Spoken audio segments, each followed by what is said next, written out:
Mikey North, who's played Gary since 2008, joins us now. As Sharon said, you didn't pull away quick enough. Come on, I mean, you didn't. Ease me in, guys. Ease me in. He said he said Gary's kindness towards Lou. I'm not Maria might be watching, you know.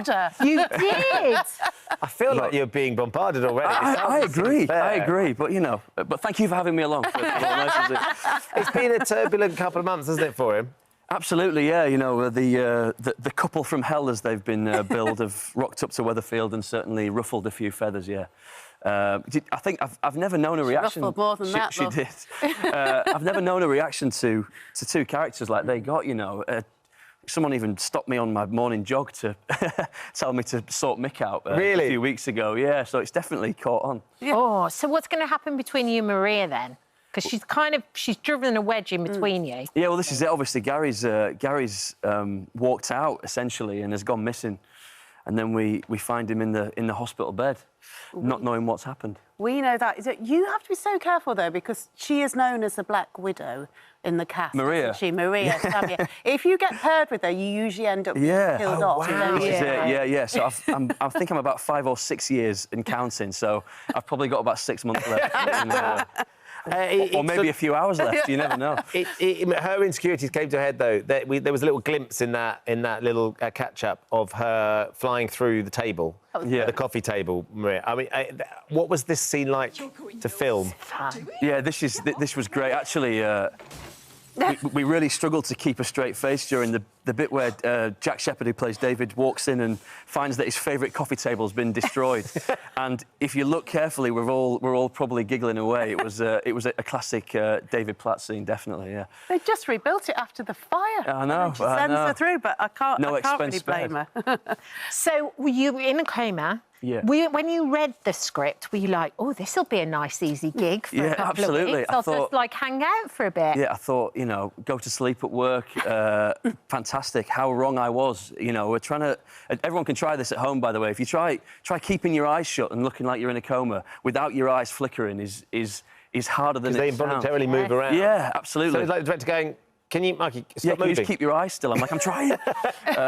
Especially with tubes, you know, up your nose and in your mouth and God knows where else. But we still don't know exactly what's happened to him. Like, has he been attacked? Who knows, Ben? You know, this is the thing. Yeah, I've been so worried about coming on and giving the game away. I was on the phone to the press office at work yesterday saying, can I say this? Can I say that? So, yeah, I've got to be very careful about what I say. What's your take on it, Sharon? Well, we can say some little bits, can't we? There is a flashback episode coming up, because everyone's been watching thinking, what did happen the night that it all happened? Everyone took drugs. We've got Nina and some we saw earlier on in Soapbox are saying we don't know what happened. There is a flashback episode coming out that's giving us some more answers. Absolutely, of what's coming out. That's on Thursday.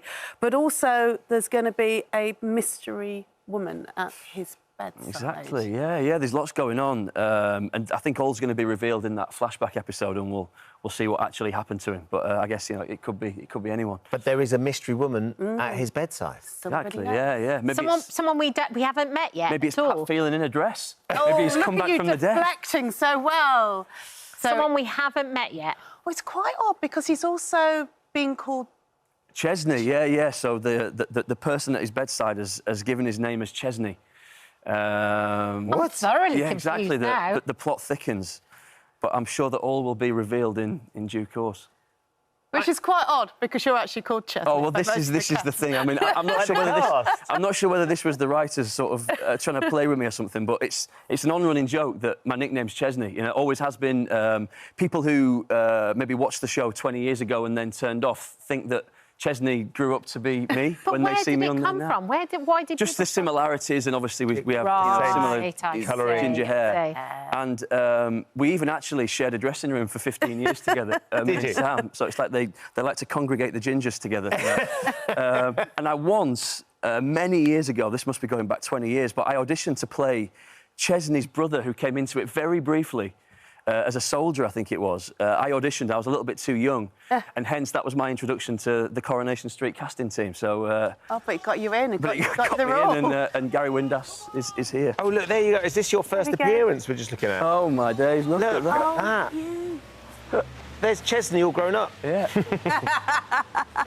Because I think Sam's on tour with you, isn't he? Wow. You've got to ask about this. You've got to ask about I think we have to ask about this confusion as well. We can give you a little bit of a clue as well, because you mentioned the characters Mick and Lou, who have been fantastic. We've got a little bit of a trailer, because all the stories are mingling and coming together into next week. We have a little... This we are allowed... Press office says we can show this. You sure, Sharon? So with permission from Alison, let's show this clip here of next week.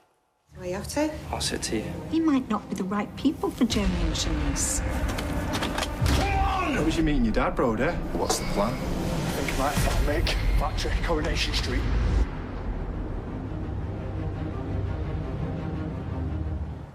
Oh. Scary, you know? Don't you love a slow zoom as well? Slow zoom in the background. Isn't that Hitchcock that did that originally, where you're zooming in but the background's getting bigger? Exactly, It's such a terrifying move. Yeah. He's a Joe, fantastic actor who plays Mick, you know. He's definitely got that menace about him, hasn't he? Yes. And I think Lou, I mean, it's no secret they're both going, but I can see that, you know, I really love her character. Yeah, they've like I say, they've both come in and ruffled feathers, and they're both really talented. So, yeah, I'm sure it's not the last we've seen of them. But you're not going anywhere, are you? I hope not, Ben. Yeah, I hope not. I mean, we'll have to see. That was a very suspicious. We don't know what's happened. But if not, it's been an absolute pleasure, and it's... yeah. There's a big episode coming up, right? There's the big crossover episode. You've got to be around for that, sure. Yeah, I'm not sure whether I'm involved in that or not yet, but that's going to be great. You know, I'm actually surprised they've never thought about doing that before. I guess it makes so much sense now I think about it, but it'll be fantastic whatever they put together. Who do you think you want to see? Who would you want to see Gary cast? Yeah, kill a few more over there. Probably, yeah. No, I said a few weeks ago that I'd love to have a go with Kane Dingle. You know, have a bit of a ding dong with a dance, a ding dong with Dingle. I should do this. Thanks for coming on the show today. Pleasure. No, thanks for having me. And enjoy your Gordon Ramsay meal later. I will. Yeah, we're going. Let's go for a Lovely day out restaurant. in town. Yeah. Well, it's been brilliant, and we look Thanks a forward to lot. seeing what happens. Thank you, Sharon. Thanks, guys. Corrie continues tomorrow night, 9 p.m. on ITV1 and ITVX.